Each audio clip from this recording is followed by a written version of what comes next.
The United Kingdom's Ministry of Defense latest intelligence update on Ukraine, November 3, 2023. The balance of land combat continues to favor the defending force, as has been the trend since early in the war. In the south, the Ukrainian advance remains largely static between Russia's two main defensive lines. Around Avdiivka, a major Russian assault has failed against strong Ukrainian defenses. Tactical air power has been sidelined for both sides due to effective air defenses on both sides. This has prevented jets from providing effective air support for assaults. The geographic size of the conflict has hampered offensives, as both sides struggle to assemble uncommitted forces for a breakthrough when most troops are needed to hold the 1,200 kilometers front line. The Institute for the Study of War Russian Offensive Campaign Assessment. Russia conducted a large wave of drone strikes across Ukraine, launching around 40 Shahed 131 and Shahed 136 drones from Kursk and Krasnodar towards targets across Ukraine. Ukraine claims its air defenses shot down over half of the drones. Strikes were reported in Kharkiv, Lviv, Ivano-Frankivsk, and Odessa regions. Russia also launched a Kh-59 cruise missile from occupied Kherson towards Ukraine. Ukraine claims this was shot down. The increased scale of drone strikes shows Russia's continued efforts to target Ukrainian critical infrastructure and sow terror, even as its ground war continues to falter. The strikes required use of a wide span of launch points in Russia and occupied areas, showing the breadth of Russia's effort to saturate Ukrainian defenses.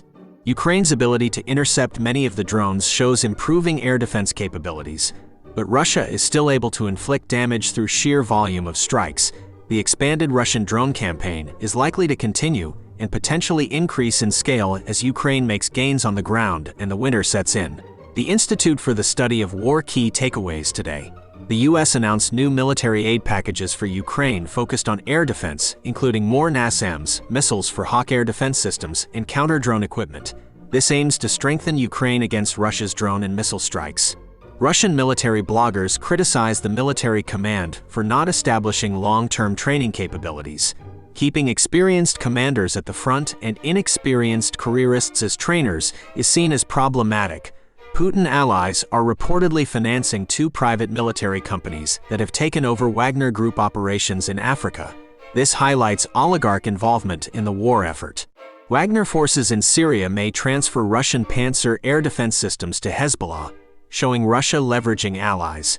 Dagestani officials threaten punishment for any future protests, contrasting lenient treatment of recent anti-Semitic rioters. Kadyrov appeals to Chechen nationalism to bolster domestic support without challenging Putin. Russian forces conducted offensive operations along multiple axes but made limited gains. Recruitment efforts for an elite Moscow regiment highlight Russia's continued need for manpower. A children's rights official continues attempting to discredit reports of Russia deporting Ukrainian children. Ukraine's Armed Forces General Staff Update.